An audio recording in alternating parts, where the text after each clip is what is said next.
নমস্কার বন্ধুরা, কেমন আছেন সবাই? আমার এই রান্নাঘরে আপনাদের সবাইকে জানাই স্বাগত। আজকে আমি ফুলকপির একটা নিরামিষ ফুলকপির ঝাল রেসিপি তৈরি করে দেখাবো। ফুলকপির তরকারি করার জন্য এখানে আমি নিয়েছি একটা গোটা একদম বড় সাইজের একটা ফুলকপি, আর নিয়েছি একটা ক্যাপসিকাম, আর নিয়েছি দুটো টমেটো।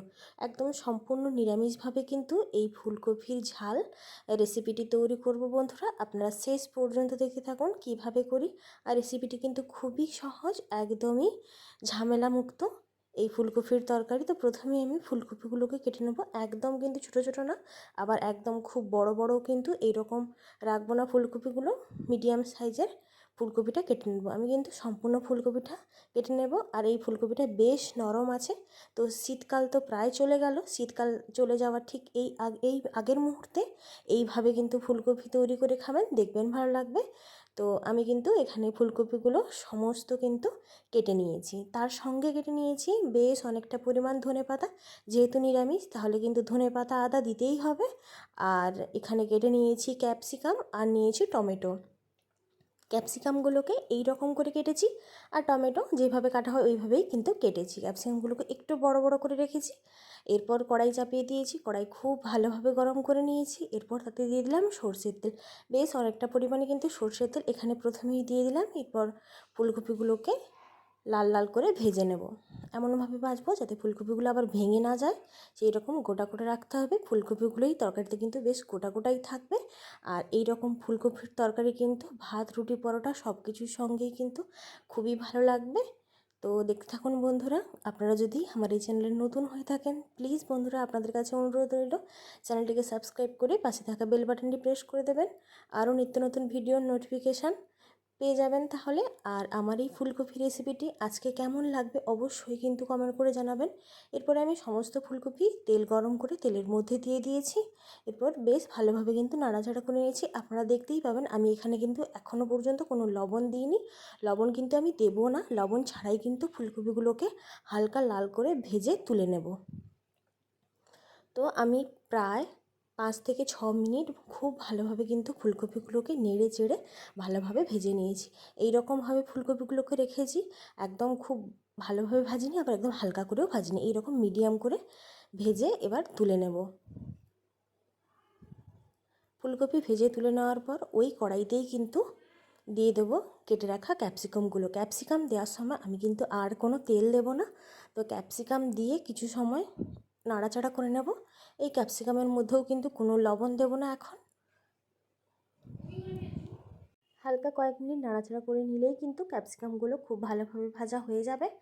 ক্যাপসিকাম কিন্তু ভেজে তুলে রাখবো না, এই কিন্তু ক্যাপসিকাম ভাজা হয়ে গেলে এরপরে কিন্তু কেটে রাখা টমেটোগুলো এই ক্যাপসিকামের মধ্যেই দিয়ে দেবো।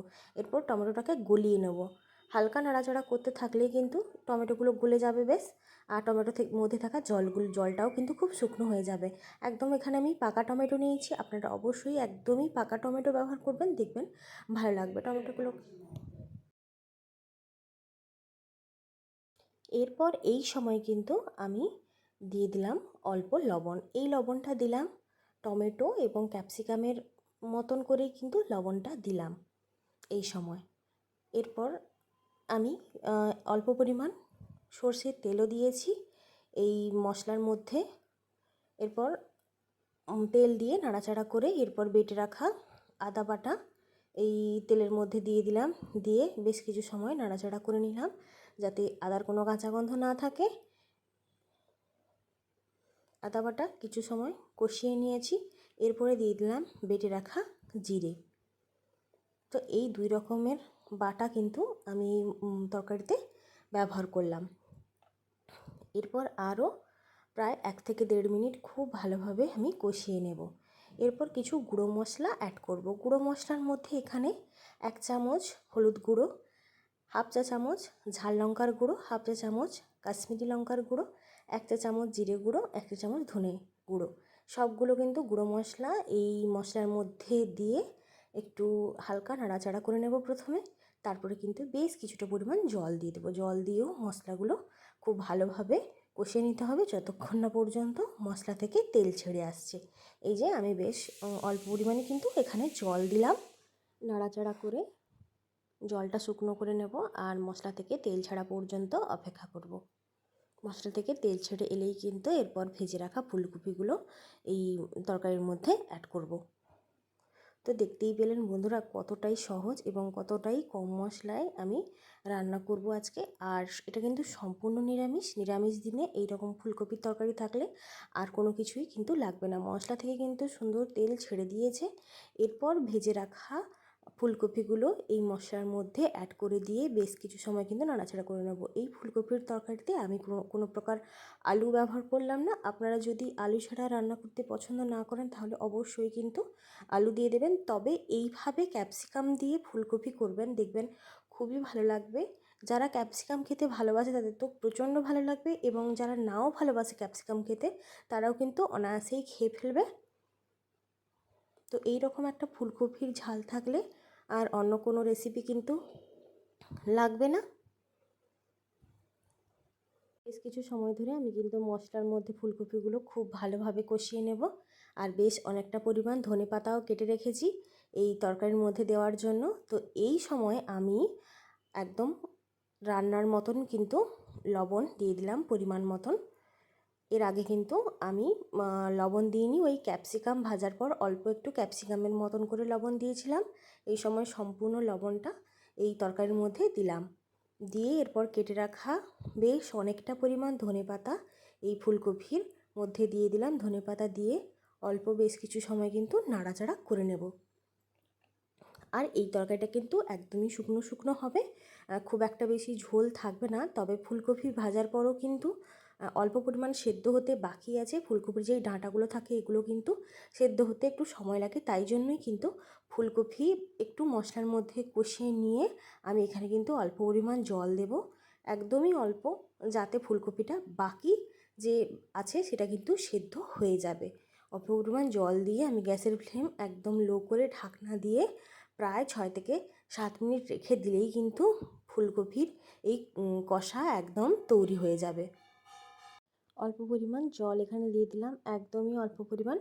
দেখতেই পেলেন এই অল্প পরিমাণ জল দিয়ে হালকা একটু নাড়াচাড়া করে এরপর ঢাকনা দিয়ে 5 থেকে 6 মিনিট গ্যাসের ফ্লেম লো করে রেখে দিলেই কিন্তু ফুলকপির কষা একদম সম্পূর্ণভাবে রেডি হয়ে যাবে।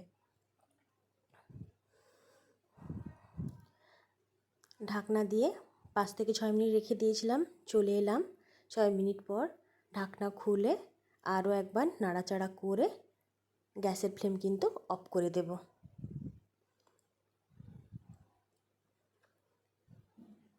এই সময় কিন্তু ফুলকপি একদম সম্পূর্ণভাবেই সেদ্ধ হয়ে গেছে। তো আমি কিন্তু গ্যাসের ফ্লেম অফ করে দিয়ে ঢাকনা দিয়ে বেশ কিছু সময় রেখে দিয়েছিলাম। চলে এলাম, এই যে ফুলকপির কষা একদম কিন্তু রেডি। যে কোনো অনুষ্ঠান বাড়িতে এই রকমভাবে যদি ফুলকপির কষা করা হয় সবাই কিন্তু প্রশংসা করবে। তো অবশ্যই এইভাবে তৈরি করে নেবেন, দেখবেন খুবই ভালো লাগবে। এখন আমি একটি পাত্রে পরিবেশন করে নিচ্ছি ফুলকপির কষা।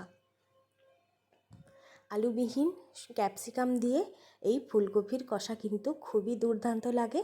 ভাত, রুটি, পরোটা সব কিছুর সঙ্গেই কিন্তু খুবই ভালো লাগবে।